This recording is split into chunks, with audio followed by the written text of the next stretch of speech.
Qual a chance de Dudu do Palmeiras ser trocado por Martinelli do Fluminense? Para falar também sobre Marcos Rocha, é verdade que o lateral direito dos Palmeiras está nos planos do Vasco?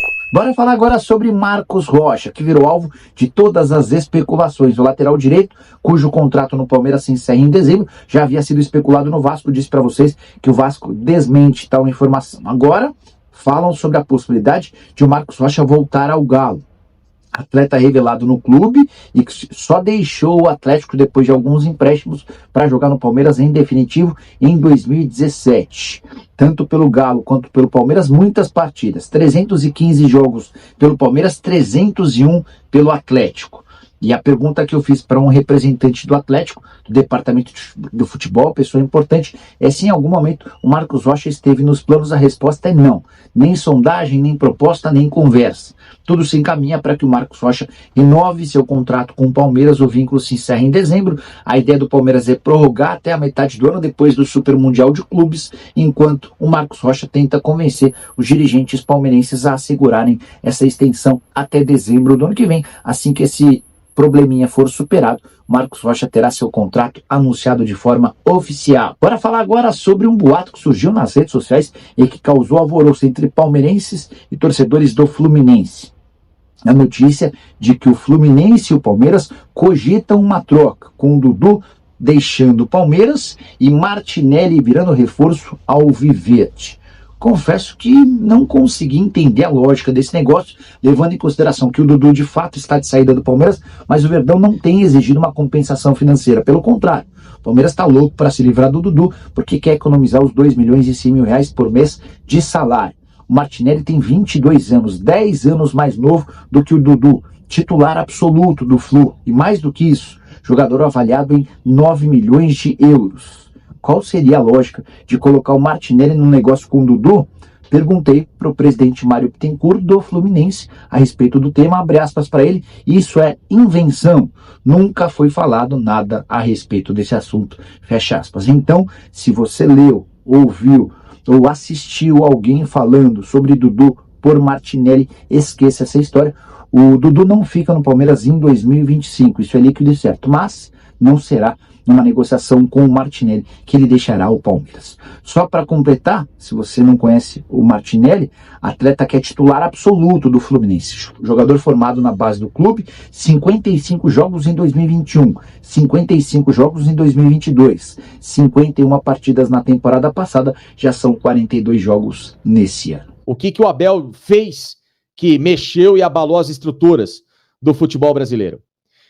Porque o Abel simplesmente, na minha visão, diferente de outros que interpretaram de forma muito equivocada, e eu não, tá? Naquele instante não foi equivocado, o Abel explicou taticamente o que é ótimo, o que é maravilhoso, e é isso que a gente gostaria de ver cada vez mais dele, ou sempre dele, como que o Atlético Mineiro não conseguiu passar pelo Palmeiras. O que ele fez naquele dia?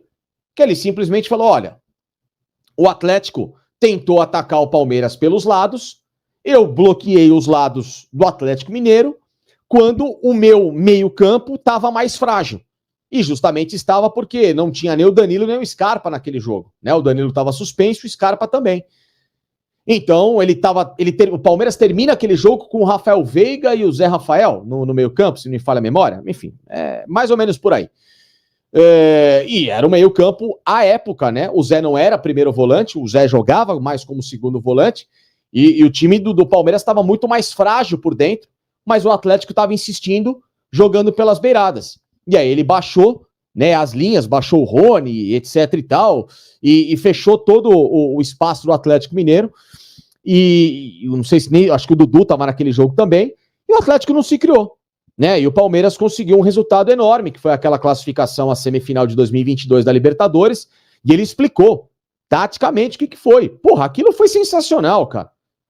Nossa, ele quis, aí os maldosos, se ele quis dar uma aula pro Cuca, olha, da próxima vez faça assim, não, nada a ver, aquela vez não foi absolutamente nada. Perguntaram, pô, o que aconteceu, ou qual que foi o grande segredo do jogo? Ele falou: olha, o Atlético estava vindo para cá, eu dobrei a marcação aqui fora, e meu meio estava mais frágil, se o Atlético talvez atacasse por dentro, eu teria mais dificuldade. Porra, maravilhoso. O que isso foi em termos de arrogância? Nada. Zero. Mas ali, né, o sindicato dos treinadores, né, os cornetas de plantão, os invejosos de plantão, quiseram pegar no pé do cara e depois o Cuca foi falar amor de groselha, porque de fato ele tomou um nó tático naquele jogo. Aí meu amigo, eu fui a público e falei, vocês estão malucos? Pô, vocês aprendam a se comportar, né? Quem são esses caras para falar do Abel naquele momento, tal. Pô, ali foi uma declaração que a gente gostaria que cada vez mais fosse a atitude dele pública. Justamente por ser um treinador competente, um cara inteligente. Então, a minha chateação recente é porque esse cara que todo mundo parava para ver uma grande entrevista, hoje tá virando uma pessoa que, um personagem que, da onde, meu? Você tá subindo, sabe, num salto que não faz parte da cultura, nem do torcedor do Palmeiras, nem da história do clube, muito menos da forma como ele conquistou tantas coisas bacanas e admiradores aqui no Brasil, não só os palmeirenses, mas outros torcedores. Eu falei justamente isso na Placar. Com arrogância, com má educação, o repórter fez simplesmente uma pergunta muito legal hoje, ontem, aliás, sobre um dos caras que eram os queridinhos do Palmeiras. E que não estava jogando nada. E que ontem fez um belo gol. O Rafael Veiga. O Rafael Veiga fez um belo gol ontem de falta. Mas o desempenho do Maurício tem feito o Rafael Veiga não ser saudoso aos torcedores nesse momento. Quando o Palmeiras lá atrás, Palmeiras fez 5-0 no Cuiabá, depois de toda aquela tragédia do mês de agosto, eu gravei um vídeo e fiz uma live aqui com vocês. O que eu falei na live? O Palmeiras encontrou o meio-campo. Ah, mas pô, tá muito cedo, bateu no Cuiabá. Eu falei, não. O Palmeiras jogou de uma forma que ele encontrou o meio-campo e não tinha o Veiga. Era Felipe, Maurício e Estevão. E continua esse meio-campo e continua jogando bem. E aí o repórter ontem fez uma pergunta. Pô, Abel, terceiro jogo consecutivo desse meio-campo, dá para tentar encaixar o Veiga com o Maurício em alguma oportunidade? Talvez, sei lá, colocando ele como meia pela esquerda, um segundo volante, não sei. Ele falou porque o Maurício tá jogando muita bola. E aí ele deu uma porrada no cara. Para sentar aqui, vocês estão para falar com propriedade, tem que estudar, não sei o que. Abel, claro que ninguém aqui tem a mínima pretensão de querer ser treinador no seu lugar. Ninguém tem a mínima pretensão. Ou quem tem a pretensão, com certeza está estudando, está buscando conhecimento. Agora, a pessoa não fez em nenhum momento qualquer pergunta que te tirasse do prumo ou que te ofendesse. Qual é a necessidade de novo, né? Já não bastou aquela vez lá em Campinas, aí recentemente outra cacetada já falando de novo sobre isso, a segunda vez consecutiva que fala sobre essa história de tem que estudar para estar aqui. Sabe, isso é feio demais, cara.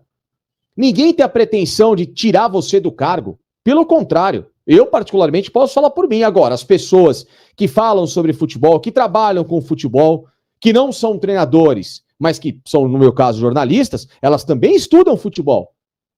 Eu também leio bastante sobre futebol, também leio o seu livro, por exemplo, é uma aula de futebol. Adoramos, e inclusive é o que eu falei sempre nas lives, eu quero aquele Abel de volta. O Abel que tá lá na prateleira. Esse Abel eu quero de volta. O cara que é transparente, o cara que é extremamente inteligente para se comunicar. Agora, subir nesse salto e ser um rascunho do que tem sido, por exemplo, a tua chefe, que é a presidente do Palmeiras, que vive no alto de um púlpito egocêntrico, que nada me atinge, tudo que vem de baixo para mim não me serve, isso aí, Abel, só vai te colocar contra todo mundo. E isso é desnecessário. Esse Abel, essa postura é desnecessária até o futebol. Não precisa nem da entrevista se for para ser assim. Não precisa.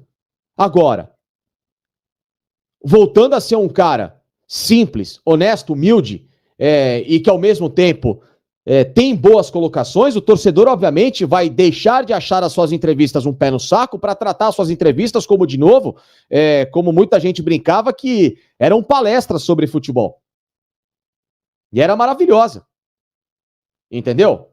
Então, todo mundo tem o direito, sim, torcedor, o cara que gosta, que acompanha futebol, de falar sobre o time, de comentar sobre o time, de enxergar outras possibilidades. Tá todo mundo. Lógico que você vai tomar a decisão final, você é o treinador.